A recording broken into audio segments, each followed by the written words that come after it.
Hello everybody and welcome to another video. I want to talk about physical games and why I've converted from digital back to physical in the last maybe year or so, more towards the end of the PS4 cycle, and now that we're going into the PS5 cycle, I'll be buying games physically as well for that platform unless the game is only available digitally.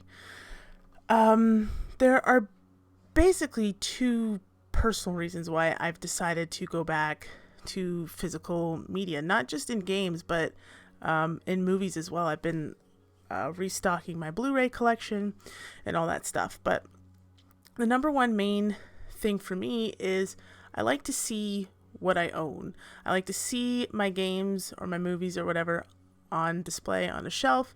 I like filling a room with that stuff. I'm fortunate enough that I have room to put that kind of stuff in. I know not a lot of people have the space to collect physical things, but I'm fortunate enough that I do. I love cover art, so just a physical game in itself is a piece of art in my opinion. And I just like having that on a nice shelf, all fancy and displayed, and I'm just weird. I just like that kind of stuff. The second reason why I prefer physical over digital is it helps me budget. And what I mean by that is usually physical games are more expensive up front. So if I have a budget for the month of say $100, let's just say $100, I'm really going to focus and prioritize what I'm going to be buying with that $100, because I can't just go to a digital sale and buy, 8 games for $100 digitally. If I want to buy something, I have to really want it because physical is more expensive. On that front, you can resell physical games. So I know I literally just talked about having all the games displayed on a shelf, but I really only want to keep games that I enjoyed. I don't want to keep games that I didn't enjoy. Once the game is done, I would like to resell it and make some of my money back. So, for example, I have MLB The Show 21 coming in the mail this week sometime for PS5. It's going to be a fairly easy platinum. Sports titles don't come with DLC. So once I've played that for a few months and had my fix of MLB, I can resell that game. Now that game in Canada retails for $89.99 plus tax. So it was like over $100 for this game. Where in a couple months I can sell it for like $50-$60. Get some of that money back, put that $60 towards another new game or a couple of old PS4 games used secondhand. Whatever suits my needs at that time. But instead of $100 of a budget going towards one single game, I now have the option, if I want, to stretch that out over several titles, if that makes any sense. So I'm spending $100 up front on MLB 21, but I'll eventually be getting like possibly 3 games out of that $100.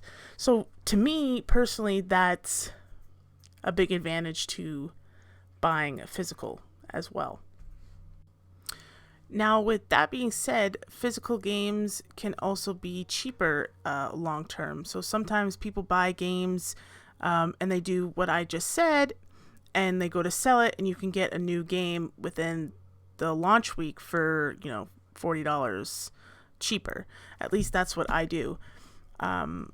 So if you're interested in starting to collect physical games, I can give you guys some tips on what I do and what I look for when I'm looking for used games, particularly private sellers, so like Facebook Marketplace.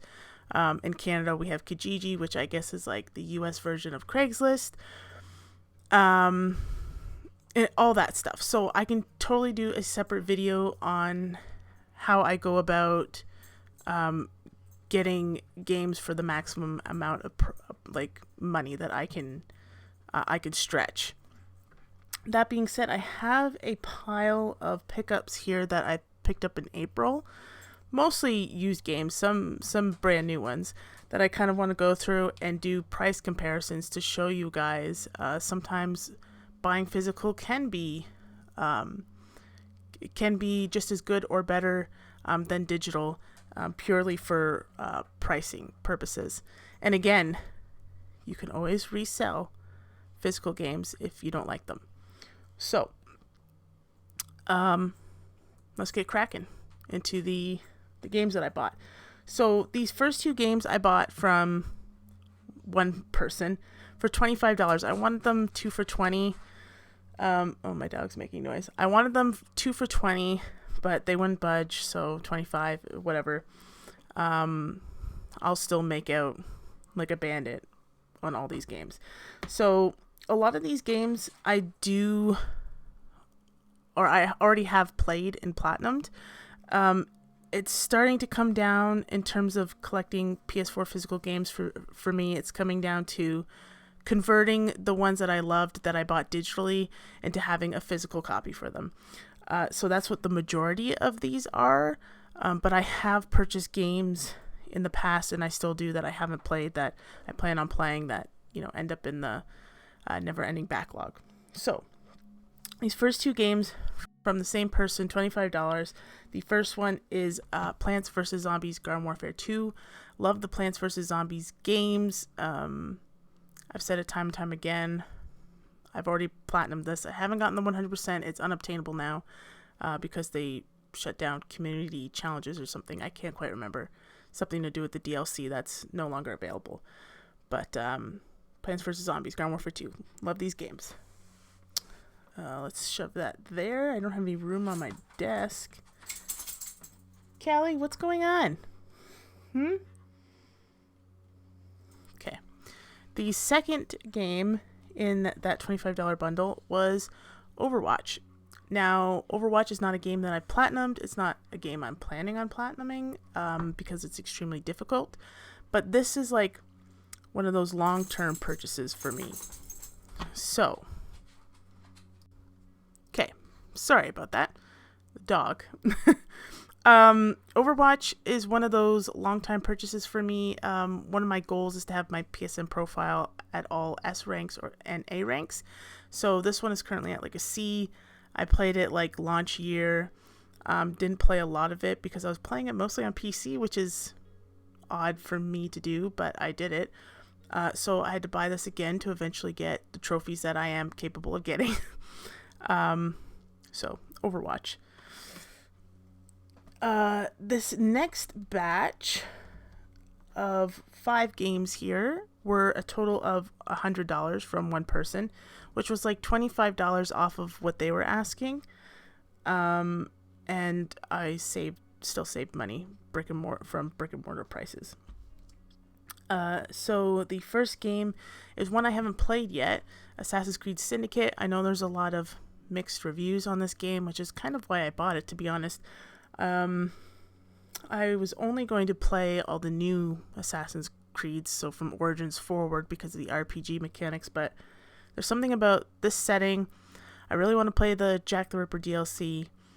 Something intriguing about the mixed reviews on this, so Assassin's Creed Syndicate. Got that. Detroit Become Human is the other one. I've played and platinumed it. One that I wanted to convert from my digital to a physical copy.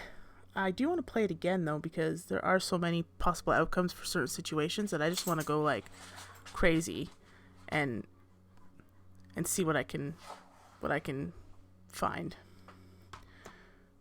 Dying Light is the next one. I played this at launch. I don't have the platinum. I need to clean it up, which is why I grabbed it, but I played it at launch. This is the cool thing about just recently getting into trophies. So when I played this at launch, I wasn't into story-based games or into stories in games. So I didn't pay attention to the story, to be honest. So I don't remember what happens, which I'm excited about because that means I can go back and play it like a first playthrough. So I'm really excited to clean this game up and get the platinum for it. Plants vs. Zombies Battle for Neighborville. The third one in the Garden Warfare franchise. I don't know why they changed the name. Kind of bugs me, but it's definitely my favorite one out of the series. I just love these games. And so another digital to physical copy. And lastly, in this $100 bundle is another digital to physical that I've already played and platinumed, Star Wars Jedi Fallen Order. I do want to play through this again at some point on a harder difficulty, kind of test myself. I did buy the Steelbook as well from eBay.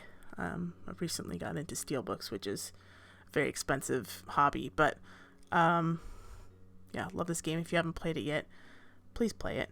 You can get it pretty cheap. Like, you can get it like for $50 new. Canadian prices. These are all Canadian dollars. So this total, again, these games, whoops, can't really see them. These games, $100 total, which I don't think is that bad. Again, Canadian dollars, so bear with me. And then I have 4 brand new titles that I bought. All really, really cheap. This was, so Assassin's Creed Origins was $20 on Amazon, so I didn't have to pay shipping or anything. I'm actually currently playing through it, so I'm glad to have it as a physical copy. I do own it digitally, but I want all the, again, Assassin's Creed games from Origins forward physically, or up until I stop liking them anyways. Up next is Days Gone. It's still sealed. I don't know why I removed the packaging off of Assassin's Creed Origins, but I did. It was brand new. It was in the packaging. Also $20 on Amazon. I don't think it's that price anymore, but a game that I played and platinumed that I've been harsh about in the past, unintentionally. There are some things that I don't like in it, but there are more positives than negatives, and it's definitely one that I wanted in my collection in terms of first-party games. I haven't done the DLC yet. I don't know if I'm capable of doing the DLC. I will give it a go at some point, but Days Gone. If you haven't played it, pick it up. You can find it cheap. $20, brand new. Canadian dollars. Cheap, cheap. And also from Amazon, this was like $16, brand new. I took the plastic wrap off. I don't know why. Medieval. This is a game that I played and platinumed. That took me by surprise. I never played the originals because I didn't have PlayStation consoles back then. PlayStation 4 is my first PlayStation. But I was really surprised by this. It's not something I would typically play, but I really enjoyed it. Highly recommend. And my last pickup for this month actually has a little bit of a story to it. It's still in the plastic wrap. It's Red Dead Redemption 2. I got it for $29.99. I don't know if you'll be able to see on the screen there, but $29.99, regular $79.99. I usually check the EB Games flyers every weekly, just hoping that they'll surprise me with a good deal. And I saw Red Dead Redemption 2 used for $49.99. I was like, well, that's still more than I want to pay. So I was actually on the website looking for something completely different than Red Dead Redemption 2. And I don't know how the GameStop website is, but the EB Games one is not great. And Red Dead Redemption 2 popped up on my search. Well, I wasn't even looking for it. And I saw the new price for $29.99, and at first I thought it was like a pricing error, but no, they had the new copy on sale for $29.99, but they were only advertising the used copy, which was $49.99. And I've seen that before. I think it's because EB Games gets 100% of the profits off used games, and so they're more inclined to promote used games when they're on sale. I don't know if that's right or wrong. If I'm wrong, let me know in the comments, but that makes sense to me. So yeah, always check the website and always check the new price. Just because the used price is like high doesn't mean that you won't find the new one for the same price or cheaper. So $29.99. So those were like my pickups for April, which I thought were pretty good. Again, I always check Facebook Marketplace, Kijiji, like Best Buy, EB Games, eBay, things like that. But I just I love collecting physical items. Like, I collect some weird stuff. I'm not gonna lie. Like, I have Goosebump books that I'm trying to get the complete set of the OG Goosebump books. I think I'm like 13 of those like missing that I have left to find, and I've told myself I'm only allowed to find them at thrift stores, so which is problematic now because where I live we're currently back in lockdown. But it's fun to collect things physically, like whether it's games, whether it's Goosebump books. This like shelf right here, that's full of dice. I just collect dice. I don't know why. I like them. I just do it. But like the point is I love having my games in my hands on a shelf. There's a few more I'm looking for in terms of completing my collection. Games that I bought digitally that I want physically. I think I'm close to like 50 PS4 games physically now, which isn't that big compared to a lot of collections, but if you're interested in seeing any of those, I'm going to do an entire PS4 collection video in the near future, so look out for that. But I'm going to stop rambling. I think that's it for today's video. Thanks, guys, for hanging out. I'll see you on the next one, and as always, happy gaming.